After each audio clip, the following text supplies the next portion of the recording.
കുറച്ച് നാൾ മുന്നേ ഞാനും എൻ്റെ ഗേൾ ഫ്രണ്ടും ബ്രേക്കപ്പ് ആയി. ഞങ്ങൾ രണ്ടുപേരും ഒരു അപ്പാർട്ട്മെന്റിലാണ് താമസിച്ചുകൊണ്ടിരുന്നത്. പക്ഷെ ആ അപ്പാർട്ട്മെന്റിന്റെ ഓണർഷിപ്പ് അവൾക്കായിരുന്നു. അതുകൊണ്ട് എനിക്ക് അവിടെ നിന്ന് ഇറങ്ങേണ്ടി വന്നു. പക്ഷെ ഭാഗ്യത്തിന് എൻ്റെ ഒരു ഫ്രണ്ട് അവളുടെ അപ്പാർട്ട്മെന്റിൽ നിൽക്കാൻ എന്നെ സമ്മതിച്ചു. എനിക്കൊരു സ്ഥലം കിട്ടുന്ന ആരാ.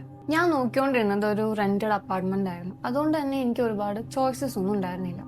ഒരുപാട് അപ്പാർട്ട്മെന്റ് നോക്കിയെങ്കിലും എല്ലാം എക്സ്പെൻസീവ് ആയിരുന്നു. പിന്നെ സിറ്റിയുടെ ഔട്ട്സ്കേർട്ടിൽ ഒരു റെന്റ് കുറഞ്ഞ ഒരു അപ്പാർട്ട്മെന്റ് എനിക്ക് കിട്ടി. ഞാൻ അപ്പോൾ തന്നെ അതിനു വേണ്ടി അപ്ലൈ ചെയ്തു. കുറച്ച് മണിക്കൂറിനുള്ളിൽ എനിക്ക് റിപ്ലൈയും കിട്ടി, എനിക്ക് അവിടെ താമസിക്കാമെന്ന്. ഇപ്പോൾ ഈ സ്ഥലത്തേക്ക് വന്നത് ഞാൻ ഒരുപാട് റിഗ്രറ്റ് ചെയ്യുന്നു. അപ്പം നിങ്ങൾക്ക് തോന്നാം എന്തുകൊണ്ട് ഞാൻ അവിടെ നിന്ന് മാറുന്നില്ല എന്ന്. അവരുടെ കോൺട്രാക്റ്റും റൂൾസും എന്നെ അവിടെ നിന്ന് മാറാൻ സമ്മതിക്കില്ല. കോൺട്രാക്റ്റ് ഉള്ളത് 1 വർഷത്തേക്കാണ്. പക്ഷേ എനിക്ക് തോന്നുന്നില്ല 1 വർഷത്തോളം ഞാൻ അവിടെ സർവൈവ് ചെയ്യുന്നു. ഞാൻ ആ വാടക സ്ഥലത്തേക്ക് മാറിയ അതേ ദിവസം തന്നെ എനിക്കൊരു ലെറ്റർ വന്നു, എനിക്ക് ഈ അപ്പാർട്ട്മെന്റ് തന്ന ആൾക്കാരുടെ. ആ ലെറ്ററിന്റെ ഹെഡിങ് എന്ന് പറയുന്നത് rules for living in this apartment. Rule number 1, നിങ്ങൾ അപ്പാർട്ട്മെന്റിന്റെ അകത്താണോ പുറത്താണോ എവിടെയോ ആയിക്കോട്ടെ, എപ്പോഴും ഡോറ് ലോക്കായിരിക്കണം. നമുക്ക് അനാവശ്യ ഗസ്റ്റുകളുടെ ആവശ്യമില്ലല്ലോ. ഇനിയിപ്പോൾ നിങ്ങൾ അറിയാതെ ഡോറ് ലോക്ക് ചെയ്യാതെ പുറത്തേക്ക് പോയെന്ന് വിചാരിക്കുക, തിരിച്ചു വരുമ്പോൾ അകത്തേക്ക് കയറരുത്. നിങ്ങൾ ഞങ്ങളെ കോണ്ടാക്ട് ചെയ്യുക, ഞങ്ങൾ അവിടെ വന്ന് ഇൻസ്ട്രക്ഷൻസ് തരും. എന്നിട്ട് മാത്രമേ നിങ്ങൾക്ക് അകത്ത് കിടക്കാൻ പറ്റുള്ളൂ.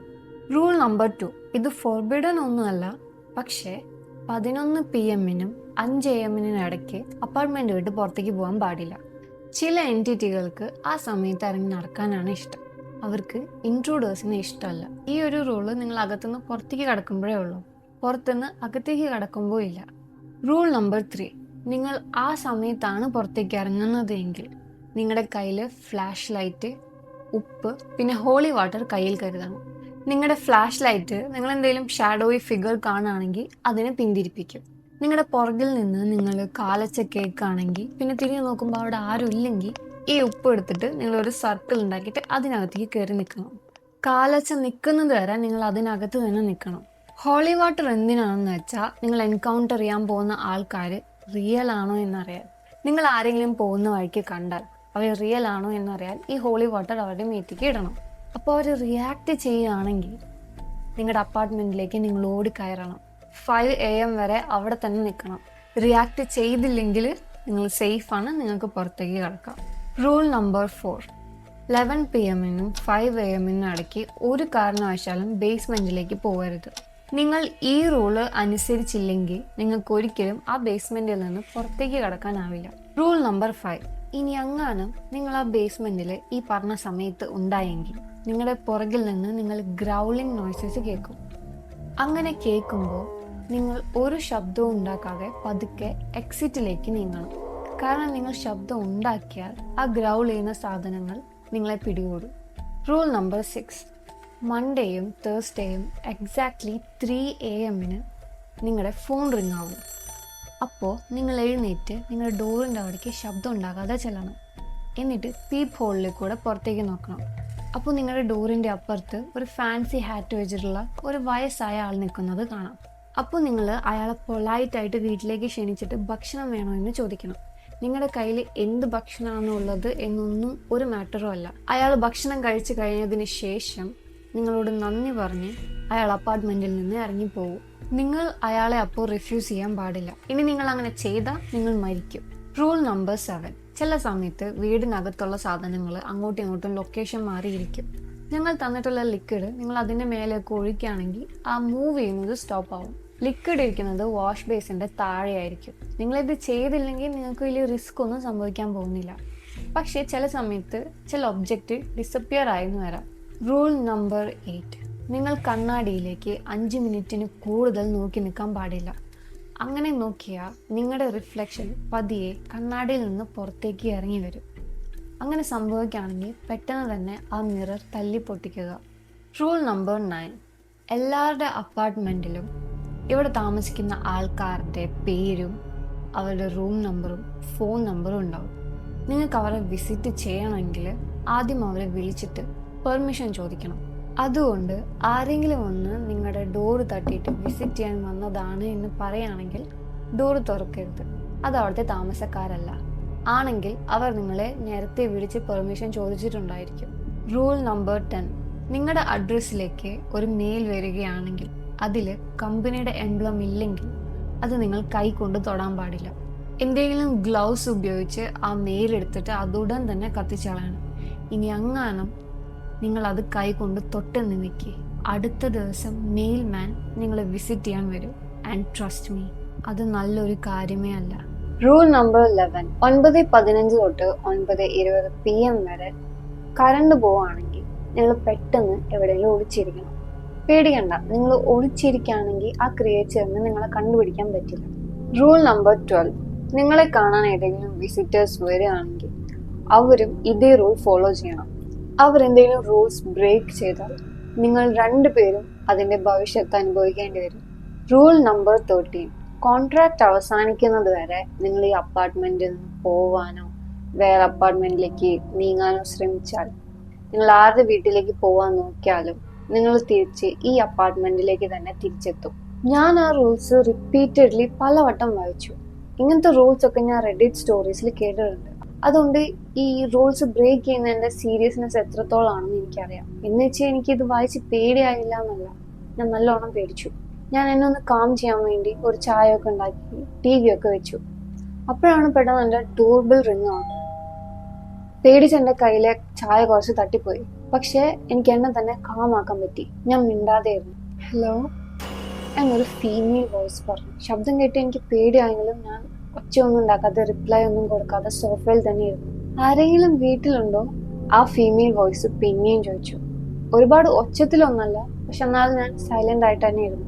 നീ വീട്ടിലുണ്ടെന്ന് എനിക്കറിയാം, എന്നെ അകത്ത് കടത്തി. ഇപ്പൊ ഒരു ഡിമോണിക് വോയിസ് ആണ് എൻ്റെ അടുത്ത് സംസാരിച്ചത്. എന്നിട്ട് അത് എൻ്റെ ഡോറിൽ ശക്തമായിട്ട് ഇടിക്കാൻ തുടങ്ങി. അതിന്റെ ഓരോ ഇടിക്കും ആ ഡോറ് തല്ലി തകർക്കാനുള്ള പവർ ഉണ്ടായിരുന്നു. പക്ഷെ ഡോറിനൊന്നും പറ്റിയില്ല. 10 മിനിറ്റോളം ഈ സംഭവം നടന്നുകൊണ്ടിരുന്നു. എന്നിട്ട് അത് നിന്നു. കുറച്ചു നേരം കഴിഞ്ഞപ്പോൾ എനിക്ക് എഴുന്നേറ്റൊന്ന് ചെക്ക് ചെയ്യാനുള്ള ധൈര്യം വന്നു. ഞാൻ പോയി ആ ഡോറിന്റെ പീപ്പ് ഹോളിൽ കൂടെ നോക്കി. അവിടെ ആരും ഉണ്ടായിരുന്നില്ല. ഞാനൊരു നെടുവീർപ്പിട്ട് സോഫയിലേക്ക് തിരിച്ചു പോയിരുന്നു. ഞാൻ സമയം നോക്കി, 9:14 PM. എനിക്ക് പെട്ടെന്ന് ആ റൂൾ ഓർമ്മ വന്നു. ഞാൻ ഒരു പ്രിക്കോഷൻ എന്ന പോലെ എൻ്റെ വാർഡ്രോബിലേക്ക് നടന്നു. അവിടെ ഒളിച്ചിരിക്കാൻ സ്ഥലമുണ്ടോ എന്നൊക്കെ അറിയാം, അവിടെ ഒളിച്ചിരിക്കാൻ പറ്റുമോ എന്നൊക്കെ നോക്കാൻ. ഞാൻ അതിനകത്ത് കയറിയിരുന്നു. അപ്പോഴേക്കും കറണ്ട് പോയി. ഞാൻ പെട്ടെന്ന് എൻ്റെ വായ പൊത്തിപ്പിടിച്ചു. എൻ്റെ അപ്പാർട്ട്മെന്റിന്റെ അകത്തേക്ക് എന്താ കയറിയത് എന്ന് ഞാൻ കണ്ടില്ല. പക്ഷെ അതിന്റെ കാൽപ്പെരുമാറ്റം വെച്ച് നോക്കുമ്പോൾ അതെന്തൊരു വലിയ സൈസുള്ള ഒരു സാധനമാണ്. ആ സാധനം ഓരോ മുക്കിലും മൂലയിലും ഇങ്ങനെ മണത്ത് നടന്നു. എനിക്ക് എൻ്റെ എല്ലാ ശക്തിയും വേണ്ടി വന്നു ഒച്ച വെക്കാതെ ശബ്ദം ഉണ്ടാക്കാതെ ആ വാർഡ്രോബിനകത്ത് ഇരിക്കാൻ വേണ്ടി. കുറച്ച് കഴിഞ്ഞപ്പോഴേക്കും കറണ്ട് വന്നപ്പോൾ ആ ക്രിയേച്ചറും വാനിഷ് ആയിപ്പോയി. ഞാനും വാർഡ്രോബിന്റെ അകത്തുനിന്ന് പുറത്തേക്ക് കടന്നു. ആ ഒരു ഇൻസിഡന്റിന് ശേഷം എനിക്ക് ഉറങ്ങാൻ പറ്റിയില്ല. അതുകൊണ്ട് ഞാൻ പിന്നെയും TV വെച്ചു. പക്ഷെ എങ്ങനെയൊക്കെയോ ഞാൻ ഉറങ്ങിപ്പോയിട്ടുണ്ടായിരുന്നു. കാരണം ഞാൻ എൻ്റെ ഡോറിൽ ആരോ തട്ടുന്ന ശബ്ദം കേട്ടുകൊണ്ടാണ് ഉറക്കത്തിൽ നിന്ന് എണീറ്റത്. ഞാൻ എൻ്റെ ഫോണിലേക്ക് സമയം നോക്കി. അത് 3 AM എന്ന് കാണിച്ചു. സമയം കണ്ടതും പേടി കാരണം എൻ്റെ ഉറക്കം കംപ്ലീറ്റ്ലി നഷ്ടപ്പെട്ടു. ഞാൻ പേടിച്ച് പതുക്കെ ശബ്ദമൊന്നും ഉണ്ടാക്കാതെ ഡോറിൻ്റെ അടുത്തേക്ക് നടന്നു. പീപ്പ് ഹോളിൽ കൂടെ നോക്കി. ഞാൻ കണ്ടത് ഫാൻസി ഹാറ്റൊക്കെ ധരിച്ച ആ വയസ്സായ മനുഷ്യനെയായിരുന്നു. ഞാൻ കുറച്ച് സമയം എന്നൊന്ന് കാമാക്കാൻ എടുത്തതിന് ശേഷം ഞാൻ പേടിച്ചിട്ടാണെങ്കിലും അതൊക്കെ മറച്ചു വെച്ച് ആ ഡോർ തുറന്നപ്പോൾ ഞാൻ എക്സ്പെക്ട് ചെയ്തത് ഒരു പേടിപ്പെടുത്തുന്ന രൂപമൊക്കെ ആയിരുന്നു. പക്ഷെ അയാളെ കാണാൻ നോർമലായിരുന്നു, ഒരു നോർമൽ മനുഷ്യനെ പോലെ. ആൾക്കൊരു 70 മേലെ വയസ്സ് കാണും. വെളുത്ത നിറം, കറുത്ത കണ്ണ്, ഗ്രേ ആയിട്ടുള്ള മുടി, ഒരു ബ്ലാക്ക് ആൻഡ് വൈറ്റ് ടക്സീഡോയും ഒരു പർപ്പിൾ ടൈയും. എന്നിരുന്നാലും ഇതൊരു നോർമൽ പേഴ്സൺ അല്ല എന്ന് എനിക്ക് ഉറപ്പായിരുന്നു. എൻ്റെ ബോഡിയിലെ എല്ലാ സെൽസും ഇത് ഡേഞ്ചർ ആണ് എന്ന് അലറി വിളിക്കുന്നുണ്ടായിരുന്നു. ആ വയസ്സായ ആള് എന്നെ അടിമുടി ഒന്ന് നോക്കി. എന്നിട്ട് ചോദിച്ചു, ഞാൻ അകത്തേക്ക് വന്നോട്ടെ? തീർച്ചയായും അകത്തേക്ക് വരും എന്ന് എനിക്ക് പറ്റാവുന്ന അത്രയും ഫ്രണ്ട്ലി ആയിട്ട് ഞാൻ അയാൾക്ക് മറുപടി കൊടുത്തു. പുള്ളി എന്നെ താങ്ക് ചെയ്തിട്ട് അകത്തേക്ക് വന്നു. ആളുടെ തൊപ്പി ഒരു ഷെൽഫിൽ വെച്ചു. എന്നിട്ട് ഡൈനിങ് ടേബിളിൽ കയറിയിരുന്നു. എനിക്ക് പുറകിലെ ഡോർ ഞാൻ ക്ലോസ് ചെയ്തിട്ട് ആ വൃദ്ധനോട് ചോദിച്ചു, എന്തെങ്കിലും കഴിക്കാൻ എടുക്കട്ടെയിരുന്നു. അയാളും കഴിക്കാൻ എടുത്തോളാൻ മറുപടി വന്നു. ഞാൻ അടുക്കളയിൽ പോയിട്ട് എന്താ ഇപ്പൊ ഉണ്ടാക്കുക എന്നുള്ള ടെൻഷനിൽ ഞാൻ എന്തൊക്കെയോ കാണിച്ചു കൂട്ടുമായിരുന്നു. അപ്പൊ ഞാൻ കണ്ടു ആ വൃദ്ധൻ ആ ഡൈനിങ് ടേബിളിൽ നിന്നിട്ട് കണ്ണ് ചിമ്മാതെ എന്നെ തന്നെ നോക്കിക്കൊണ്ടിരിക്കുന്നത്. ഞാൻ കുറച്ച് ചിക്കനും റൈസും എടുത്തിട്ട് ആൾക്ക് കൊണ്ടുകൊടുത്തു. ആളെന്റെ ഭക്ഷണം കഴിക്കുമ്പോഴൊക്കെ ഞാൻ ഭയങ്കര നെർവസ് ആയിട്ട് അയാളെ തന്നെ നോക്കിക്കൊണ്ടിരുന്നു. ഭക്ഷണം കഴിച്ചു കഴിഞ്ഞ് അയാൾ എഴുന്നേറ്റ് എൻ്റെ അടുത്തേക്ക് വന്നു. എന്നിട്ട് തന്ന ഭക്ഷണത്തിനും കാണിച്ച കൈൻഡ്നെസ്സിനും നന്ദി പറഞ്ഞുകൊണ്ട് അയാൾ തിരിഞ്ഞു നടന്നു. അയാളുടെ തൊപ്പി എടുത്തിട്ട് പുറത്തേക്ക് കടക്കാൻ വേണ്ടി നടന്ന് നേരെ അയാൾ അടച്ചു വെച്ചിട്ടുള്ള ഡോറിൽ കൂടെ അപ്പുറത്തേക്ക് വന്നു. അയാൾ പോയത് ഞാൻ ഹൈപ്പർ വെന്റിലേറ്റ് ചെയ്യാൻ തുടങ്ങി. കുറച്ച് സമയം എടുത്തു എനിക്കൊന്ന് കാം ഡൗൺ ആവാൻ വേണ്ടി. എന്നിട്ട് ഞാൻ വിചാരിച്ചു വർക്കിന് ശേഷം ഈ സൂപ്പർ നാച്ചുറൽ സംഭവങ്ങൾ എടുത്തുനിന്ന് പ്രൊട്ടക്ഷൻ കിട്ടുന്ന തരത്തിലുള്ള എന്തെങ്കിലും ഒരു മെറ്റീരിയൽ പോയിട്ട് പർച്ചേസ് ചെയ്യണമെന്ന്. അങ്ങനെ ഇതിൻ്റെ എല്ലാത്തിൻ്റെയും എക്സോഷൻ മൂലം ഞാൻ കിടന്നുറങ്ങി. പിന്നെ ഞാൻ എണീറ്റത് എൻ്റെ അലാമിൻ്റെ ശബ്ദം കേട്ടിട്ടാണ്. അന്നൊട്ട് കുറച്ച് ദിവസം എനിക്ക് ഇങ്ങനത്തെ പാരനോർമൽ ആക്ടിവിറ്റീസ് ഒന്നും സംഭവിച്ചില്ല. നോർമൽ ഡേയ്സ് ആയിരുന്നു. പിന്നെ ഞാൻ ഈവനിങ്ങോ നൈറ്റോ എൻ്റെ അപ്പാർട്ട്മെൻറ്റിൽ നിന്നും പുറത്തേക്ക് ഇറങ്ങാനൊന്നും പോയിട്ടുണ്ടായില്ല. പക്ഷെ എൻ്റെ ലഞ്ച് ബ്രേക്കിൻ്റെ സമയത്ത് ഞാൻ കുറച്ച് പ്രൊട്ടക്റ്റീവ് ആയിട്ടുള്ള ചാംസ് ഒക്കെ വാങ്ങി വെച്ചിട്ടുണ്ടായിരുന്നു. പക്ഷേ ഒരു ദിവസം ഞാൻ ജോലി കഴിഞ്ഞ് തിരിച്ചു വരുമ്പോൾ എൻ്റെ ഡോറിൻ്റെ ഫ്രണ്ടിൽ ഒരു ലെറ്റർ വീണെടുക്കുന്നത് ഞാൻ കണ്ടു. ഞാൻ കുനിഞ്ഞ് അതെടുക്കാൻ പോയി.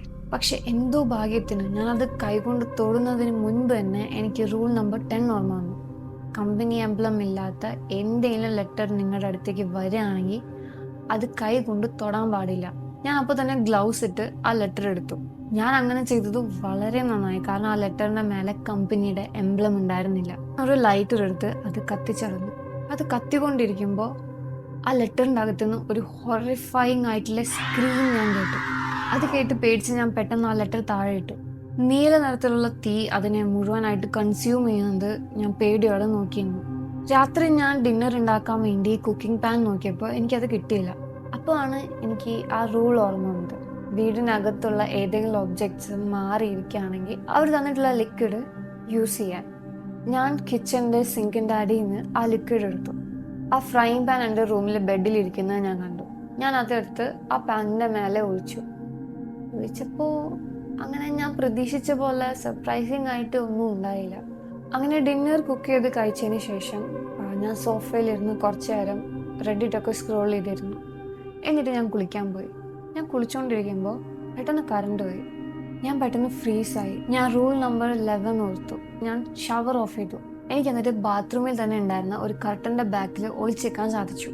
ഒളിച്ചു നിന്ന് കഴിഞ്ഞപ്പോൾ ഞാൻ പിന്നെയും ആ ക്രിയേച്ചറിൻ്റെ ഭയങ്കര ശബ്ദമുള്ള ഒരു കാൽപ്പെരുമാറ്റം കേട്ടു. കുറച്ച് കഴിഞ്ഞപ്പോൾ കറണ്ട് വന്നു. അതിൻ്റെ ശബ്ദങ്ങളൊക്കെ നിന്നു. പക്ഷെ എന്നാലും ഞാൻ കുറച്ച് മിനിറ്റ് വെയിറ്റ് ചെയ്തതിന് ശേഷം മാത്രമാണ് ആ കർട്ടൻ്റെ പുറകിൽ നിന്ന് ഇറങ്ങി വന്നത്. ഭാഗ്യത്തിന് എനിക്കൊന്നും പറ്റിയില്ല. ഞാൻ കുളിച്ചു കഴിഞ്ഞ് ബാത്റൂമിൽ നിന്ന് പുറത്തേക്ക് കാലെടുത്ത് വെച്ചതും ഞാൻ എൻ്റെ മണ്ടത്തരം ഓർത്ത് എന്നെ തന്നെ തെറി വിളിച്ചു പോയി. ഞാൻ ആ ലെറ്റർ കത്തിച്ച് കളഞ്ഞതിന് ശേഷം ഡോറ് ലോക്ക് ചെയ്തില്ല. ഞാൻ നീക്കഡായി തന്നെ ആ ഡോറിൻ്റെ അടുത്തേക്ക് ഓടി. ഞാൻ പെട്ടെന്ന് തന്നെ ആ ഡോറ് ലോക്ക് ചെയ്തിട്ട് ദൈവത്തിനോട് പ്രാർത്ഥിച്ചു, ഒന്നും തന്നെ അകത്തേക്ക് കയറിയിട്ടുണ്ടാവില്ലേ എന്ന്. എന്നിട്ട് ഞാൻ നേരത്തെ വാങ്ങി വെച്ചിട്ടുണ്ടായിരുന്ന ആ ഒരു ആംലെറ്റ് എടുത്ത് ഞാൻ എൻ്റെ കഴുത്തിലേക്ക് ഇട്ട് കഴിഞ്ഞപ്പോൾ അതിൻ്റെ നെഞ്ചിലിരുന്ന് കത്തി തുടങ്ങി. അപ്പോൾ എനിക്ക് മനസ്സിലായി എൻ്റെ fight or flight mode on ആയെന്ന്. ഞാൻ വേഗം പോയി എൻ്റെ ബാഗ് എടുത്തു. ബാഗിൽ എല്ലാ സാധനങ്ങളും ഇല്ലേന്ന് നോക്കി. ഉപ്പ്, ഫ്ലാഷ് ലൈറ്റ്, ഹോളി വാട്ടർ, ഇതെല്ലാം ബാഗിലുണ്ടായിരുന്നു. ഞാൻ ബാഗ് എടുത്ത് റൂമിൽ നിന്ന് ഇറങ്ങി ഓടി. ഓടുന്നതിന് മുന്നേ ഞാൻ ഡോറ് ലോക്ക് ആക്കിയിട്ടാണ് പോയത്. പോകുന്ന വഴി ഞാൻ എൻ്റെ ഫോണിൽ സമയം നോക്കി. 11 PM. ഞാൻ ഭയങ്കര കൺഫ്യൂസ്ഡായി. ഇത്രയും പെട്ടെന്ന് 11 മണിയാവാൻ ഒരു വഴിയില്ലല്ലോ. ഞാൻ ആ ഹാളിലൂടെ നടക്കുമായിരുന്നു. അതെ, നേക്കഡായിട്ട്. എൻ്റെ ബോഡിയിൽ ഓരോ ഹെയറും എഴുന്നേറ്റ് നിൽക്കുമായിരുന്നു പേടിച്ചിട്ട്. അങ്ങനെ നടന്നുകൊണ്ടിരിക്കുക ഞാൻ 3 ഷാഡോ ഫിഗേഴ്സ് കണ്ടു. ഞാൻ എൻ്റെ ഫോണിലെ ഫ്ലാഷ് ലൈറ്റ് അങ്ങോട്ട് അടിച്ചു. ആ ഷാഡോ ഫിഗേഴ്സ് ഡിസപ്പിയർ ആയി. ഞാൻ സ്റ്റേഴ്സ് വഴി പൊയ്ക്കൊണ്ടിരിക്കുമ്പോൾ എൻ്റെ ബാക്കിൽ കാലച്ച് ഞാൻ കേട്ടു. ഞാൻ കുറച്ച് കേഴ്സ് ചെയ്തിട്ട് എൻ്റെ ചുറ്റും ഉപ്പിട്ട് ഒരു സർക്കിൾ ചെയ്തു. എത്ര നേരം ഞാൻ അവിടെ നിന്നെന്ന് എനിക്കറിയില്ല. പക്ഷേ എൻ്റെ ചുറ്റുമുള്ള ചിരികളും സ്ക്രീമിങ്ങും നിൽക്കുന്നത് വരെ ഞാൻ അവിടെ തന്നെ കണ്ണടച്ച് നിന്നു. ശബ്ദം നിന്നപ്പോൾ ഞാൻ ആ സർക്കിൾ ബ്രേക്ക് ചെയ്ത് പുറത്തേക്ക് കടന്നു. എൻ്റെ ഭാഗ്യം കൊണ്ട് ഞാൻ മനുഷ്യന്മാരെ ആരെയും കണ്ടില്ല. അപ്പാർട്ട്മെൻറ്റിൽ നിന്ന് ഇറങ്ങിയിട്ട് ഞാൻ അടുത്തുള്ള ഒരു ഷോപ്പിലേക്ക് കയറി ചെന്നു. അവിടുത്തെ സ്റ്റാഫിനെ നേക്കഡായി കണ്ടപ്പോൾ അവർ സർപ്രൈസ്ഡ് ആയിരുന്നു. അവർക്കും ഒരു നോർമൽ കാഴ്ച അല്ലാത്തതുകൊണ്ട് ഞാൻ അവരുടെ അടുത്ത് പറഞ്ഞു എന്നെ ഗുണ്ടകൾ വന്ന് റോബ് ചെയ്തതാണ് എന്ന് ഞാൻ അവരെ പറഞ്ഞ് കൺവിൻസ് ആക്കി. അവരെനിക്ക് ഇടാൻ ക്ലോത്ത്സ് തന്നിട്ട് അവരുടെ സ്റ്റാഫ് റൂം യൂസ് ചെയ്തോളാൻ പറഞ്ഞു. എന്നിട്ട് അവർ പോലീസിനെ വിളിച്ചു. ഞാൻ കുറച്ചു നേരം കാം ആവാൻ എടുത്തതിന് ശേഷം കമ്പനി സപ്പോർട്ടിന് കോൾ ചെയ്തു. ഉണ്ടായ വിവരങ്ങളൊക്കെ അവരുടെ അടുത്ത് ഷെയർ ചെയ്തു. ഇങ്ങനെയാണ് കോൺവെർസേഷൻ നടന്നത്. Hello, this is redundant support, what can I help you with? ഒരു ഫീമെയിൽ വോയിസ് ആണ് അത് പറഞ്ഞത്. ഞാൻ മറുപടി കൊടുത്തു, ഹായ്, ഇത് ജോൺ ആണ്, എക്സൈസ് അപ്പാർട്ട്മെന്റിൽ നിന്ന്. എനിക്കൊരു വലിയ പ്രോബ്ലം ഉണ്ടായി, എനിക്ക് കുറച്ച് അസിസ്റ്റൻസിന്റെ ആവശ്യമുണ്ട്. നീ ഒരു റൂള് ബ്രേക്ക് ചെയ്തല്ലേ എന്നാൾ ഭയങ്കര അനോയിഡ് ആയിട്ട് പറഞ്ഞു. ജോൺ, ഞങ്ങൾ നിങ്ങളുടെ അപ്പാർട്ട്മെന്റിലേക്ക് ഒരു ടീമിനെ അയക്കാം, പക്ഷെ 2 ദിവസം എടുക്കും അത് ഫിക്സ് ആവാൻ. അതുവരെ നിങ്ങളെ ഒരു ഗസ്റ്റ് റൂമിലേക്ക് പറഞ്ഞു വിടാം. അവിടുത്തെ റൂൾസ് എന്ന് പറയുന്നത് നീ ഇപ്പൊ നിൽക്കുന്ന സ്ഥലത്തിനെക്കാട്ടും കുറച്ച് വ്യത്യാസം ഉണ്ടാവും. ആ റൂൾസ് കറക്റ്റായിട്ട് ഫോളോ ചെയ്താൽ കുഴപ്പമൊന്നുമില്ല. പിന്നെ ഇത് നിന്റെ ആദ്യത്തെ മിസ്റ്റേക്ക് ആയതുകൊണ്ട് മാത്രം നിനക്ക് പണിഷ്മെന്റ് ഒന്നും തരുന്നില്ല. നിങ്ങളെ പിക്ക് ചെയ്യാൻ ഇപ്പൊ അങ്ങോട്ട് ഒരു കാർ വരും. വെയിറ്റ്, അപ്പോ എന്ന് പറഞ്ഞപ്പോഴേക്കും അവൾ കോൾ കട്ട് ചെയ്തു. അപ്പോഴേക്കും ഒരു സ്റ്റാഫ് അകത്തേക്ക് വന്ന് പറഞ്ഞു, പോലീസ് വന്നിട്ടുണ്ടാകും. ഞാൻ പോലീസുകാരോട് ഈ സ്റ്റാഫിനോട് പറഞ്ഞ കാര്യങ്ങൾ തന്നെ എക്സ്പ്ലെയിൻ ചെയ്തു. ഞാൻ കണ്ടതല്ല എക്സ്പ്ലെയിൻ ചെയ്തു. പക്ഷെ അവരാരും ഞാൻ പറഞ്ഞത് വിശ്വസിച്ചതായിട്ട് എനിക്ക് തോന്നുന്നില്ല. അവരെന്നെ ഒരു വിയേർഡോ ആയി കണ്ട് അവർ ആ കേസ് വിട്ടു. പിന്നെ ഞാൻ നോക്കുമ്പോൾ ഒരു ബ്ലാക്ക് സെഡാൻ എനിക്ക് വേണ്ടി വെയിറ്റ് ചെയ്യുന്നുണ്ടായിരുന്നു. 1 മണിക്കൂറത്തെ ഡ്രൈവിന് ശേഷം ഞാൻ ഗസ്റ്റ് റൂം അപ്പാർട്ട്മെന്റിലെത്തി. അവിടെ 2 റൂം, ഒരു കിച്ചൺ, ഒരു ബാത്റൂം ആയിരുന്നു. റൂമിലാണെങ്കിൽ ഒരു പെട്ടി നിറയെ എൻ്റെ സാധനങ്ങളായിരുന്നു. അതിന് മേലെ ഒരു ലെറ്റർ ഉണ്ടായിരുന്നു. ആ ലെറ്ററിന് മേലെ എഴുതിയിട്ടുണ്ടായിരുന്നു, rules for living in the guest room apartment. Rule number 1, guest room അപ്പാർട്ട്മെന്റിൽ നിന്ന് ഒരു കാരണവശാലും ഇറങ്ങരുത്. ഞങ്ങളുടെ കമ്പനി നിങ്ങളെ കോണ്ടാക്ട് ചെയ്യുകയാണെങ്കിൽ മാത്രം അവിടെ നിന്ന് ഇറങ്ങാൻ പാടുള്ളൂ. ബാത്റൂമിലെ മിററിലേക്ക് ഒരു കാരണവശാലും നോക്കരുത്. അതൊരു ടെംപ്റ്റേഷൻ ഉണ്ടാക്കും, അതൊരു ഇൻവിറ്റേഷനും ഉണ്ടാക്കും. അതുകൊണ്ട് ബാത്റൂം യൂസ് ചെയ്യുകയാണെങ്കിൽ കണ്ണ് കെട്ടിക്കൊണ്ട് മാത്രം ബാത്റൂമിനകത്തേക്ക് കയറുക. റൂൾ നമ്പർ 3, ഇനി അങ്ങനെ നിങ്ങൾ ആ മിററിലേക്ക് നോക്കിപ്പോയാൽ ആ മിററിന്റെ അകത്തുള്ള എൻറ്റിറ്റി നിങ്ങളോട് ദയവ് കാണിക്കണം എന്ന് മാത്രം പ്രാർത്ഥിക്കുക. റൂൾ നമ്പർ 4, ഉറങ്ങാൻ പോകുന്നതിനെക്കാട്ടും മുൻപ് നിങ്ങളുടെ കട്ടിലിന്റെ അടിയിൽ ഒരു പ്ലേറ്റ് ഫുഡ് വയ്ക്കുക. ഇനി അങ്ങനെ നിങ്ങളത് മറന്നുപോയാൽ നിങ്ങളായിരിക്കും ഫുഡ്. സിങ്കിന്റെ അടിയിൽ ഫുഡ് സ്റ്റോർ വെച്ചിട്ടുണ്ട്. റൂൾ നമ്പർ 5, ആന എന്ന് പേരുള്ള ഒരു വൃദ്ധയായ സ്ത്രീ നിങ്ങളുടെ അടുത്ത് വന്ന് ഡോറ് നോക്ക് ചെയ്തിട്ട് ഹെൽപ്പിന് വേണ്ടി ചോദിക്കും. ഒരു കാരണവശാലും ആളെ ഹെൽപ്പും ചെയ്യരുത്, ഡോറും തുറന്നു കൊടുക്കരുത്. 5 മിനിറ്റിന് ശേഷം ആ സ്ത്രീ ഡിസപ്പിയർ ആയി പൊക്കോളും. നിങ്ങൾ അങ്ങനെ ഹെൽപ്പ് ചെയ്യാൻ നോക്കിയാൽ നിങ്ങൾ രാവിലെ മരിച്ചു പോകും. റൂൾ നമ്പർ 6, നിങ്ങൾ ജനലിൽ 3 തട്ടുകൾ കേൾക്കുകയാണെങ്കിൽ അത് ഇഗ്നോർ ചെയ്യുക. അതിന് വേണ്ടത് അറ്റൻഷനാണ്, നിങ്ങൾ അത് കൊടുക്കരുത്. ഇനി നിങ്ങൾ 2 ടാപ്പിന് ശേഷം പിന്നെ 3 ടാപ്പ് റിപ്പീറ്റഡ് ആയിട്ട് കേൾക്കുകയാണെങ്കിൽ പെട്ടെന്ന് എവിടെയെങ്കിലും പോയി ഒളിച്ചിരിക്കാം. എന്തെങ്കിലും ക്രാഷ് ആവുന്ന ശബ്ദം കേട്ടാൽ അത് നിങ്ങളുടെ അപ്പാർട്ട്മെന്റിലേക്ക് കയറി എന്നർത്ഥം. നിങ്ങൾ ശബ്ദം ഉണ്ടാക്കാതെ ഇരിക്കുകയാണെങ്കിൽ അതിന് നിങ്ങളെ കണ്ടുപിടിക്കാൻ പറ്റില്ല. അത് 3 മിനിറ്റിന് ശേഷം തന്നെ ഡിസപ്പിയർ ആയി പോയിക്കോളൂ. റൂൾ നമ്പർ 7, സീലിംഗിൽ നിന്ന് നിങ്ങൾ ചിരിക്കുന്ന ശബ്ദം കേൾക്കുകയാണെങ്കിൽ അതിനെ കംപ്ലീറ്റ്ലി ഇഗ്നോർ ചെയ്യാൻ, മേലേക്ക് ഒരിക്കലും നോക്കരുത്, അത് തനിയെ നിന്നോളൂ. റൂൾസ് വായിച്ചു കഴിഞ്ഞപ്പോൾ ഞാൻ വല്ലാതെ നിരാശനായി. ഞാൻ ഒരു നരകത്തിൽ നിന്ന് മറ്റൊരു വലിയ നരകത്തിലേക്കാണ് കയറി വന്നിട്ടുള്ളത്. ഞാൻ എൻ്റെ ബോക്സ് എല്ലാം ഒന്ന് തപ്പി നോക്കി. എൻ്റെ പ്രൊട്ടക്റ്റീവ് ഗിയർ എല്ലാം അതിനകത്ത് തന്നെ ഉണ്ടായിരുന്നു. എനിക്ക് ആശ്വാസമായി. ഞാൻ പോലീസിനെ വിളിച്ചാലോ എന്ന് വിചാരിച്ചു. പക്ഷേ ഞാൻ കാരണം അവർക്ക് എന്തെങ്കിലും സംഭവിക്കുമോ എന്നുള്ളൊരു പേടിയും വിഷമവും കാരണം ഞാൻ അത് വേണ്ടെന്ന് വെച്ചു. ഈ റൂൾസ് എല്ലാം ഫോളോ ചെയ്യാം, അപ്പോൾ പിന്നെ ഞാനും സർവൈവ് ചെയ്യും, ഒന്നും സംഭവിക്കില്ല എന്നൊക്കെ ഞാൻ വിചാരിച്ച് ഞാൻ സോഫയിലിരുന്ന് TV കണ്ടുകൊണ്ടിരുന്നു. എങ്ങനെയോ ഞാൻ TV കണ്ടുകൊണ്ടിരിക്കുകയോ ഉറങ്ങിപ്പോയി. അപ്പോൾ പെട്ടെന്ന് ജനലിൽ 3 വട്ടം തട്ടുന്ന ശബ്ദം ഞാൻ കേട്ടു. ഞാൻ പേടിച്ച് ഞെട്ടി ഉണർന്നിരുന്നു. ഭാഗ്യത്തിന് ഞാൻ ജനലിൽ കർട്ടൻ കൊണ്ട് മൂടിയിട്ടുണ്ടായിരുന്നു. അതുകൊണ്ട് ഞാൻ അങ്ങോട്ട് ശ്രദ്ധ കൊടുത്തില്ല. അപ്പോൾ എൻ്റെ നെഞ്ചിൽ കിടക്കുന്നുണ്ടായിരുന്ന ആമുലെറ്റ് ഇങ്ങനെ സൂര്യനെ പോലെ ഇങ്ങനെ ബേൺ ആവാൻ തുടങ്ങി. എന്നാലും ഞാൻ ശബ്ദം ഉണ്ടാക്കാതെ തന്നെ ഇരുന്നു. ഒരു 10 മിനിറ്റിന് ശേഷം വീണ്ടും ജനലിൽ തട്ടി. ആദ്യം 2 തട്ട്, പിന്നെ 3 തട്ട്. ഞാൻ കേഴ്സ് ചെയ്ത് പെട്ടെന്ന് സോഫയിൽ നിന്നിട്ട് വേഗം റൂമിലേക്ക് ഓടിപ്പോയി. അവിടെ ഉണ്ടായിരുന്ന വാർഡ്രോബിനകത്ത് ഒളിച്ചിരുന്നു. ആ ഒളിച്ചിരുന്നതിൻ്റെ കുറച്ച് സെക്കൻഡിന് ശേഷം ജനല തകർന്ന ശബ്ദം ഞാൻ കേട്ടു.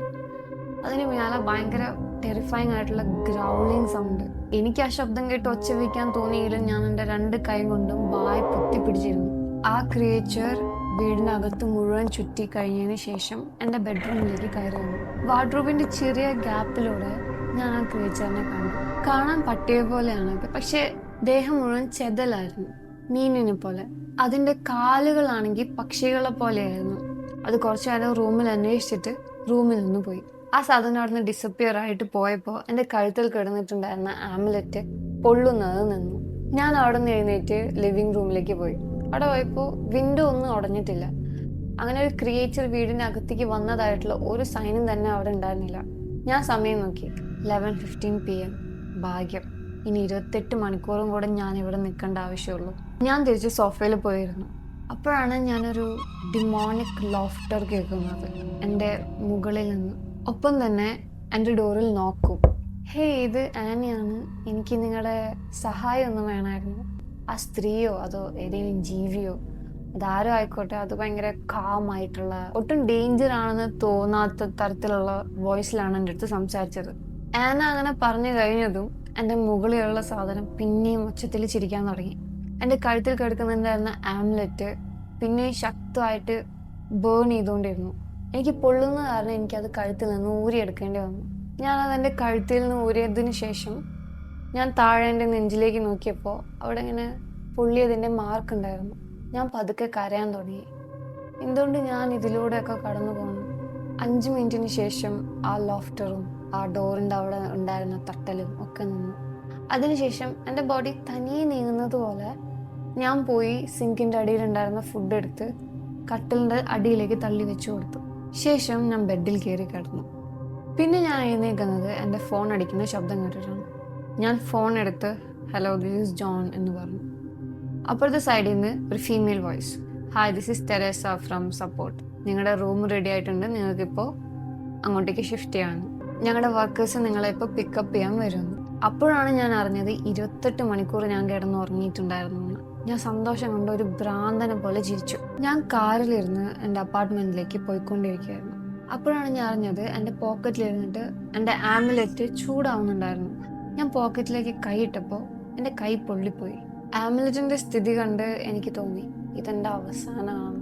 ഞാൻ സംശയത്തോടെ ഡ്രൈവറെ നോക്കി. അയാളെ കാണാൻ മനുഷ്യനെ പോലെ തന്നെ ഉണ്ടായിരുന്നു, അബ്നോർമലായിട്ടൊന്നും തന്നെ ഉണ്ടായില്ല. പക്ഷേ ആ ആംലെറ്റും എൻ്റെ ഇൻസ്റ്റിങ്ക്റ്റും പറഞ്ഞു അത് മനുഷ്യനല്ല എന്ന്. ഇനിയിപ്പോൾ ഇതാണ് എൻ്റെ അവസാനമെങ്കിൽ എനിക്ക് പേടിക്കാനോ നഷ്ടപ്പെടാനോ ഒന്നുമില്ല. ഞാൻ ആ ഡ്രൈവറിനോട് ചോദിച്ചു, ശരിക്കും കമ്പനിയിൽ നിന്ന് വന്നതാണോ അതോ നിങ്ങൾ മറ്റെന്തെങ്കിലും വല്ല സാധനമാണോ? അയാളുടെ അടുത്തുനിന്ന് ഒരു റെസ്പോൺസ് എനിക്ക് കിട്ടിയില്ല. ഞാൻ നിങ്ങളോടൊരു ചോദ്യം ചോദിക്കുകയാണ്, ഇത്തവണ ഞാൻ ദേഷ്യത്തിൽ ചോദിച്ചു. അപ്പോൾ ആ ഡ്രൈവർ പതിയെ തിരിഞ്ഞ് എന്നെ നോക്കി. എൻ്റെ ഒരു ഹാർട്ട് ബീറ്റ് സ്കിപ്പായത് ഞാൻ അറിഞ്ഞു. അയാളുടെ സ്കിൻ ഫുൾ പെയിലായിരുന്നു. കണ്ണിന് പകരം 2 വലിയ കുഴി. വേറൊരു ഫേഷ്യൽ ഫീച്ചേഴ്സും അയാൾക്ക് ഉണ്ടായിരുന്നില്ല. എന്നിട്ട് ആ സാധനം എന്നെ നോക്കി കൈ വീശി. അപ്പോൾ എൻ്റെ ബോധം പോയി. പിന്നെ ഞാൻ എഴുന്നേൽക്കുന്നത് എൻ്റെ അപ്പാർട്ട്മെൻറ്റിലാണ്. ഉറക്കം എഴുന്നേറ്റപ്പോഴേക്കും എനിക്ക് നല്ലൊരു റെസ്റ്റ് കിട്ടിയതുപോലെ എനിക്ക് ഫീൽ ചെയ്തു. ഞാൻ എഴുന്നേറ്റ് പോയി ഒരു കോഫിയൊക്കെ ഉണ്ടാക്കി എന്തൊക്കെയാണ് ഉണ്ടായത് എന്നിങ്ങനെ മനസ്സിലിങ്ങനെ ആലോചിച്ചുകൊണ്ടിരിക്കുമ്പോൾ ഡോറിൻ്റെ അടുത്ത് ഒരു ലെറ്റർ വന്ന് കിടക്കുന്നത് ഞാൻ കണ്ടു. ഞാൻ ആ ലെറ്ററിലേക്ക് നോക്കി. അതിൽ കമ്പനിയുടെ ലോഗോ ഉണ്ടായിരുന്നു. ഞാൻ അതെടുത്ത് വായിച്ചു. ജോൺ, ഇവിടെ വന്നിട്ടുള്ള ആരേക്കാളും കൂടുതൽ നാൾ ജീവിച്ചിട്ടുള്ളത് നീയാണ്. ഈ സ്ഥലത്തിൻ്റെ ഹൊറേഴ്സ് നിനക്ക് സർവൈവ് ചെയ്യാൻ പറ്റും എന്ന് നീ ഞങ്ങൾക്ക് കാണിച്ചു തന്നു. ഞങ്ങൾ താങ്കളിൽ ഭയങ്കര ഇംപ്രസ്ഡ് ആയിരിക്കുകയാണ്. അതുകൊണ്ട് ഞങ്ങളുടെ കമ്പനിയിൽ നിങ്ങൾക്കൊരു ജോലി ഞങ്ങൾ ഓഫർ ചെയ്യുന്നുണ്ട്. നീ ഞങ്ങളുടെ കൂടെ വർക്ക് ചെയ്യുകയാണെങ്കിൽ നിന്റെ കോൺട്രാക്റ്റ് ഞങ്ങൾ മാറ്റി തരാം. പിന്നെ നിനക്ക് നിന്റെ ജീവിതം ഫ്രീ ആയിട്ട് ജീവിക്കാം. ഇനിയിപ്പോൾ നീ ആ ജോലി വേണ്ടെന്ന് വെക്കുകയാണെങ്കിൽ 1 വർഷത്തോളം മരിക്കാതെ നീ സർവൈവ് ചെയ്യുമോ എന്ന് നമുക്ക് നോക്കാം. നീ ഇത് അക്സെപ്റ്റ് ചെയ്യുകയാണെങ്കിൽ നീ മരിക്കുന്നത് വരെ ഞങ്ങളുടെ കൂടെ തന്നെ ജോലി ചെയ്യണം. നിന്റെ മറുപടി ഞങ്ങൾക്ക് പെട്ടെന്ന് തന്നെ വേണം. പിന്നെ മറക്കരുത്, റൂൾസ് ഇപ്പോഴും അപ്ലിക്കബിൾ ആണ്. വാട്ട് ദ ഹെൽ എന്ന് വിചാരിച്ച് ഞാൻ ആ ലെറ്റർ പിന്നെയും വായിച്ചു. ഓരോ വട്ടം വായിക്കുമ്പോഴും എൻ്റെ ബോഡിയിൽ ഇങ്ങനെ കുളിര് വന്നുകൊണ്ടിരുന്നു. ആയിരക്കണക്കിന് ചിന്തകൾ എൻ്റെ തലയിൽ വന്നും പോയിക്കൊണ്ടേയിരുന്നു. എനിക്കിനി ഇത് ഡീൽ ചെയ്യാൻ പറ്റില്ല. ഞാൻ സമയം നോക്കി. 7 PM. ഞാൻ റൂമിലേക്ക് ചെന്ന് ഞാൻ ഈ അപ്പാർട്ട്മെൻറ്റിലേക്ക് വരുന്നതിന് മുന്നേ താമസിച്ചിരുന്ന എൻ്റെ ഫ്രണ്ടിനെ ഞാൻ ഫോൺ ചെയ്തു. അവളെ ഫോൺ വിളിച്ചിട്ട് ഞാൻ പറഞ്ഞു എനിക്ക് ഡെസ്പറേറ്റ് ആയിട്ട് ഹെൽപ്പ് ആവശ്യമുണ്ടെന്ന്. 30 മിനിറ്റിനുള്ളിൽ അവൾ എൻ്റെ അപ്പാർട്ട്മെൻറ്റിലേക്ക് വന്നു. അവൾ കണ്ടത് ഞാൻ ഒന്ന് പൊട്ടി കരഞ്ഞു. എന്നിട്ട് ഈ റൂൾസ് അവൾക്ക് കാണിച്ചു കൊടുത്തു. അവൾ ആ റൂൾസ് എല്ലാം വായിച്ചിട്ട് എൻ്റെ മുഖത്തേക്ക് നോക്കി. ഞാനിപ്പോൾ പ്രാങ്കാണ് എന്ന് വിളിച്ച് പറയും എന്നുള്ളൊരു എക്സ്പെക്റ്റേഷനിൽ. പക്ഷെ എൻ്റെ മുഖത്തെ സീരിയസ്നെസ് മാറാതിരുന്നപ്പോൾ അവൾക്ക് മനസ്സിലായി ഇത് റിയൽ ആണെന്ന്. പിന്നെ എനിക്ക് വന്ന ലെറ്റർ ഞാൻ അവൾക്ക് കാണിച്ചു കൊടുത്തു. അവളത് നോക്കിയിട്ട് എൻ്റെ മുഖത്തേക്ക് തിരിച്ചു നോക്കിയിട്ട് പറയും, നീ എന്തിനാ എനിക്കൊരു ബ്ലാങ്ക് പേപ്പർ തന്നേക്കുന്നതാണ്? പക്ഷേ ആ ലെറ്റർ ക്ലിയർ ആയിട്ട് എനിക്ക് വായിക്കാൻ പറ്റുന്നുണ്ടായിരുന്നു. നിങ്ങളിപ്പോൾ വിചാരിക്കാം ഞാൻ എന്തിനാ ഇത് ചെയ്തെന്ന്, എന്തിനാ ഒരു വിസിറ്ററിനെ കൊണ്ടുവന്നേന്ന്. ഞാൻ അങ്ങനെ ചെയ്യാൻ കാരണം എനിക്കറിയണമായിരുന്നു ഞാൻ ഇപ്പോഴും ബോധമുള്ള ഒരു മനുഷ്യനാണോ അതോ എനിക്ക് ഭ്രാന്തായി പോയോ എന്ന്. അപ്പോഴേക്കും എൻ്റെ ഫ്രണ്ട് എൻ്റെ അടുത്ത് പറയും ഞാൻ ഇങ്ങോട്ട് വന്നത് ഒരു മിസ്റ്റേക്കായി എന്ന് പറഞ്ഞിട്ട് അവളുടെ കോട്ട് എടുത്തിട്ട് അവൾ ഇറങ്ങാൻ പോവായിരിക്കും. അപ്പോഴാണ് പെട്ടെന്ന് ഡോറിൽ ഒരു തട്ട് കേൾക്കുന്നത്. ഒരു ആണിന്റെ ശബ്ദം പറയും, ഹേ ഹേ പ്ലീസ് ലെറ്റ് മീ ഇൻ. ഞാൻ അപ്പോഴേക്കും അവളെ തടഞ്ഞു നിർത്തിക്കൊണ്ട് പറയും, ഡോറ് തുറക്കരുത്, ശബ്ദം ഉണ്ടാക്കരുത് എന്ന്. അവൾ എന്നെ കൺഫ്യൂസ്ഡ് ആയി നോക്കിക്കൊണ്ട് നിന്റെ പ്രശ്നം എന്താണെന്ന് ചോദിച്ചു ചെറിയ ശബ്ദത്തിൽ. അപ്പോഴേക്കും നീ എന്നെ അകത്ത് കടത്തിയേ പറ്റൂ, ഡോറ് തുറക്ക എന്നൊരു ഡിമോണിക് വോയിസ് പറഞ്ഞതും അവൾക്ക് കാര്യം മനസ്സിലായി. അവൾ അനങ്ങുന്നത് നിർത്തി, സംസാരിക്കുന്നത് നിർത്തി. ഞാൻ അവളെ കൊണ്ടുപോയി സോഫയിലിരുത്തി. അപ്പോഴൊക്കെ ഈ ഡിമോണിക് വോയിസ് പുറത്തു നിന്നിട്ട് ആൾ അകത്തേക്ക് കയറ്റ് എന്ന് ഒച്ച വെച്ചുകൊണ്ടിരുന്നു. ആ ശബ്ദം നിന്നപ്പോൾ അവൾ എന്നോട് ചോദിക്കും, ഇതൊക്കെ റിയൽ ആണോ? നീ ഇത്ര നാള് ഇങ്ങനെയാണോ ജീവിച്ചുകൊണ്ടിരുന്നത്? ഞാൻ അവളോട് അതേ എന്ന് തലയാട്ടിക്കൊണ്ട് ഇനി നീയും ഈ റൂൾസ് എല്ലാം ഫോളോ ചെയ്യണം എന്ന് പറഞ്ഞു. എന്നിട്ട് അവിടെ വന്നത് മുതൽ എനിക്കുണ്ടായ എല്ലാ കാര്യങ്ങളും അവളോട് എക്സ്പ്ലെയിൻ ചെയ്തു. ഇതെല്ലാം കേട്ടതിന് ശേഷം അവൾ എൻ്റെ അടുത്ത് പറഞ്ഞു, നീ വല്ല FBI-നെയോ ആർമിനെയോ വിളിക്കേണ്ടതായിരുന്നു. ഇതിനെക്കുറിച്ചൊന്നും ഞാൻ ചിന്തിച്ചിട്ടില്ല എന്ന് നീ കരുതിയോ എന്ന് ഞാൻ അവളുടെ അടുത്ത് ചോദിച്ചു. ഞാനിങ്ങനെ ഒരു സൂപ്പർ നാച്ചുറൽ അപ്പാർട്ട്മെന്റിലാണ് താമസിക്കുന്നത്. ഇങ്ങനത്തെ റൂൾസ് ഒന്നും ഫോളോ ചെയ്തില്ലെങ്കിൽ ഓരോ എൻറ്റിറ്റീസ് വരും, നമ്മൾ ഉപദ്രവിക്കും, നമ്മളെ കൊല്ലും. ഇങ്ങനെയൊക്കെ ഞാൻ ആരോടെങ്കിലും പറഞ്ഞാൽ അവരെന്നെ വിശ്വസിക്കുമെന്ന് നിങ്ങൾക്ക് തോന്നുന്നുണ്ടോ? അവരെന്നെ മെന്റൽ ഹോസ്പിറ്റലിലാക്കുകയല്ലേ ചെയ്യുക. ഞങ്ങൾക്ക് കോൺവെർസേഷൻ കണ്ടിന്യൂ ചെയ്യാൻ പറ്റില്ല, കാരണം അപ്പോഴത്തേക്കും ലൈറ്റ് പോയിട്ടുണ്ടായിരുന്നു. ഞാൻ ശബ്ദം ഉണ്ടാക്കാതെ അവളെ വിളിച്ച് ഞങ്ങൾ ബാത്റൂമിലേക്ക് കയറി. എന്നിട്ട് അവിടുത്തെ കർട്ടൻ്റെ ഉള്ളിൽ ഒളിച്ചിരുന്നു. ആ ക്രിയേച്ചർ വന്നു. ഞാൻ അവൾ ഒച്ച വയ്ക്കാതിരിക്കാൻ അവളുടെ വായും പൊത്തിപ്പിടിച്ചു. ആ ക്രിയേച്ചർ വന്ന് അവിടെ എവിടെയും ഇങ്ങനെ സ്നിഫ് ചെയ്തുകൊണ്ടിരുന്നു. ഞാൻ കറണ്ട് പോയപ്പോൾ തൊട്ട് കൗണ്ട് ചെയ്യുന്നുണ്ടായിരുന്നു. 5 മിനിറ്റ് കഴിഞ്ഞിട്ടും കറണ്ട് തിരിച്ചു വന്നില്ല. ഇപ്പോൾ എനിക്ക് പേടിയായി. ഇതിന് സംഭവിക്കാൻ പാടില്ലാത്തതാണ്. അപ്പോഴാണ് ഞാൻ ബാത്റൂമിൻ്റെ ഉള്ളിൽ നിന്ന് ഭയങ്കര ഒരു ഗ്രൗളിങ് ശബ്ദം കേട്ടത്. ആ ക്രിയേച്ചർ ഞങ്ങളുടെ തൊട്ട് മുന്നിലെത്തി. അപ്പോഴേക്കും കറണ്ട് വന്നു. ആ ക്രിയേച്ചറിൻ്റെ മൂവ്മെൻറ്റ് എല്ലാം സ്റ്റോപ്പായി, ഡിസപ്പിയർ ആയി. കറണ്ട് തിരിച്ച് വന്നെങ്കിലും എൻ്റെ കഴുത്തിലെ ആമുലറ്റ് അപ്പോഴും ചൂടാവുന്നുണ്ടായിരുന്നു. അപ്പോഴാണ് ഞാൻ ചെയ്ത മറ്റൊരു മണ്ടത്തരം എനിക്ക് മനസ്സിലായത്. ഞങ്ങൾ നിൽക്കുന്നുണ്ടായിരുന്ന ബാത്റൂമിൻ്റെ അടുത്ത് ഒരു മിറർ ഉണ്ടായിരുന്നു. ഞാൻ പെട്ടെന്ന് ആനയുടെ കൈ പിടിച്ച് അവിടുന്ന് പുറത്തേക്ക് ഓടി. ഞാൻ തിരിഞ്ഞു നോക്കിയപ്പോൾ കാണാൻ എന്നെപ്പോലെയുള്ളൊരു രൂപം അവിടെ നിൽക്കുന്നുണ്ടായിരുന്നു. അത് ഞങ്ങളെ നോക്കി ചിരിക്കുമായിരുന്നു. ആ രൂപം ഞങ്ങളുടെ അടുത്തേക്ക് ഓടി വരുന്നുണ്ടായിരുന്നു. പക്ഷെ ഞാൻ ഡോർ അടച്ചതും ആ രൂപം നേരെ ഡോറിൽ വന്ന് തട്ടി. അതെന്തായിരുന്നു? എൻ്റെ കൂട്ടുകാരി എൻ്റെ അടുത്ത് ചോദിച്ചു. അവളെയും കൊണ്ട് ഹാളിലേക്ക് ഓടുമ്പോൾ ഞാൻ പറഞ്ഞു, ഒരു തെറ്റുപറ്റി. അപ്പോൾ ഞാൻ ഞങ്ങളുടെ പുറകിൽ നിന്ന് ഒരു ഡിമോണിക് ചിരി കേട്ടു. തിരിഞ്ഞു നോക്കിയപ്പോൾ ഞാൻ അകത്തിട്ട് അടച്ച എൻ്റെ ഈവിൾ രൂപം എങ്ങനെയോ പുറത്തേക്ക് വന്നിട്ടുണ്ടായിരുന്നു. ഞാൻ അവളെയും കൊണ്ട് നേരെ ഓടിയപ്പോൾ നേരത്തെ വന്നു പോയ ക്രിയേച്ചർ ഞങ്ങളുടെ ഫ്രണ്ടിൽ വന്നു നിന്നു. ഞാൻ അവളെ നോക്കി ക്ഷമ ചോദിച്ചു, അവളെയും കൂടി ഇതിൽ ഉൾപ്പെടുത്തിയതിന്. ഞാൻ ഓടാം, അവരെന്നെ ഫോളോ ചെയ്യുമ്പോൾ നീ ഓടി ഇവിടുന്ന് രക്ഷപ്പെടണം. ഞാൻ അവളുടെ റിപ്ലൈക്ക് വേണ്ടി വെയിറ്റ് ചെയ്തില്ല. ഞാൻ ഓടി. എൻ്റെ പ്ലാൻ വർക്കായി. അവർ രണ്ടുപേരും എൻ്റെ പുറകെയാണ് ഓടിയത്. കാണാൻ എന്നെപ്പോലെയുള്ള ഒരു ഈവിൾ സാധനത്തിൻ്റെ അടുത്തുനിന്നും ഒരു ക്രിയേച്ചറിൻ്റെ അടുത്തുനിന്നും ഞാൻ ഓടിക്കൊണ്ടിരിക്കുമ്പോൾ എനിക്കൊരു ഐഡിയ തോന്നി. ഞാൻ സ്റ്റെപ്പ് ഇറങ്ങി ബേസ്മെൻറ്റിലേക്ക് ഓടിക്കയറി. ഞാൻ ഓടി അകത്ത് കയറി ഡോറിൻ്റെ സൈഡിൽ വെയിറ്റ് ചെയ്തു. ആ 2 ക്രിയേച്ചർ അകത്ത് കയറിയതും ഞാൻ ഡോർ അടച്ചു. ഡോർ അടച്ചു കഴിഞ്ഞപ്പോൾ ബേസ്മെൻറ്റിൽ നിന്ന് ഭയങ്കരമായിട്ടുള്ള മുരൾച്ചകൾ കേട്ടു. ആ 2 ക്രിയേച്ചറും ഡോറുമേ ആഞ്ഞടിക്കുന്നുണ്ടായിരുന്നു. പെട്ടെന്ന് അവരുടെ ശബ്ദം നിന്നു. ബേസ്മെൻറ്റിലുണ്ടായിരുന്ന സാധനങ്ങൾ അവരെ പിടിച്ചെന്ന് തോന്നുന്നു. ഞാൻ ഒരു മൂലയ്ക്ക് സൈലൻ്റ് ആയിട്ടിരുന്നു. എനിക്ക് ശ്വാസം കിട്ടുന്നുണ്ടായിരുന്നില്ല. ഞാൻ പതിയെ ശബ്ദം ഉണ്ടാക്കാതെ അവിടെ നിന്ന് എഴുന്നേറ്റ് എൻ്റെ അപ്പാർട്ട്മെൻറ്റിലേക്ക് തിരികെ പോയി. അവിടെ ചെന്ന് കഴിഞ്ഞപ്പോൾ എൻ്റെ ആമുലറ്റ് പൊള്ളുന്നുണ്ടായിരുന്നില്ല. ഞാൻ സോഫയിലിരുന്നു. എൻ്റെ ഫോൺ അടിച്ചു. ഞാൻ പേടിയോടെ എൻ്റെ ഫോൺ എടുത്തപ്പോൾ ആ രീതി കാണിച്ചത് അൺനോൺ നമ്പർ എന്ന്. ഞാൻ കോൾ അറ്റൻഡ് ചെയ്തു. വെൽ ഡൺ ജോൺ, എൻ്റെ എക്സ്പെക്റ്റേഷൻസ് എല്ലാം നീ മറികടന്നു. റൂൾസ് എല്ലാം അവർക്കെതിരെ തന്നെ യൂസ് ചെയ്യുക. അത് ഭയങ്കര ക്ലെവറായിരുന്നു. സമയം പോകുന്നു. നീ എൻ്റെ ഓഫർ സ്വീകരിക്കുന്നുണ്ടോ അതോ ഇല്ലയോ? ഫോണിൽ എൻ്റെ അടുത്ത് സംസാരിച്ച ആ സാധനത്തിനോട് ഞാൻ റിപ്ലൈ ചെയ്തു, ഞാൻ ഓഫർ സ്വീകരിക്കുന്നു എന്ന്. പെട്ടെന്ന് അതിൻ്റെ ടൂൺ ചേഞ്ചായി. ഭയങ്കര സോഫ്റ്റായിട്ട് സംസാരിച്ചു. എക്സലൻറ്റ്, ഒരു 1 അവറിനുള്ളിൽ ഞങ്ങൾ ഞങ്ങളുടെ കാർ അയക്കാം. നീ എത്തിയതിന് ശേഷം നിന്റെ ആദ്യത്തെ ടാസ്ക് ഞാൻ തരാം. ആ കോളിന് ശേഷം എനിക്ക് ഭയങ്കര റിലീഫ് ഫീൽ ചെയ്തു. എന്തോ ചുറ്റുണ്ടായിരുന്ന ഈവിളെല്ലാം പോയതുപോലെ. പക്ഷേ ഞാൻ അറിഞ്ഞില്ല ഈ ഫീലിങ്ങിനെക്കാട്ടും ഭയാനകമായ ഒരു ഫീലിംഗ് ആണ് എനിക്ക് വേണ്ടി വെയിറ്റ് ചെയ്യുന്നുണ്ടായിരുന്നത് എന്ന്. 1 മണിക്കൂറിന് ശേഷം എൻ്റെ ഡോറിൽ ഒരു തട്ട് കേട്ടു. ഞാൻ പതുക്കെ പോയി ആ ഡോറ് തുറന്നു. ഡോർ തുറന്നപ്പോൾ ഞാൻ കണ്ടത് ഒരു 7 അടി പൊക്കമുള്ള മനുഷ്യൻ, പെയിൽ സ്കിൻ. അതിന് തലമുടിയോ ഫേഷ്യൽ ഫീച്ചേഴ്സോ ഒന്നുമില്ല. കണ്ണിന് പകരം 2 കറുത്ത കുഴി മാത്രം. അതിന് വായൊന്നുമില്ലെങ്കിലും അത് എൻ്റെ അടുത്ത് സംസാരിച്ചു. അതൊരു ബ്ലൂ കളർ യൂണിഫോം ഇട്ടിട്ടുണ്ടായിരുന്നു. അതിന് മേലെ ദ മെയിൽ മാൻ എന്ന് എഴുതിയിട്ടുണ്ടായിരുന്നു. ഞാൻ പേടിച്ച് 2 സ്റ്റെപ്പ് പുറകിലോട്ട് വെച്ചു. അതിന് വായില്ലെങ്കിലും അതെൻ്റെ അടുത്ത് സംസാരിച്ചു. Your car is here. എന്നിട്ട് അയാളെ ഫോളോ ചെയ്യാൻ കൈകൊണ്ട് ആക്ഷൻ കാണിച്ചു. ഞാൻ ഫോളോ ചെയ്തു. കാരണം അത് പറയുന്നത് കേട്ടില്ലെങ്കിൽ എന്താവും എന്നുള്ളൊരു പേടിയുണ്ട്. ഞാൻ പേടിച്ച് വിറയ്ക്കുന്ന കാലുകളുണ്ട് ആ മെയിൽമാനെ ഫോളോ ചെയ്തു. എന്തേലും ഇപ്പോൾ പെട്ടെന്ന് സംഭവിക്കും എന്നൊരു പേടിയില്ല.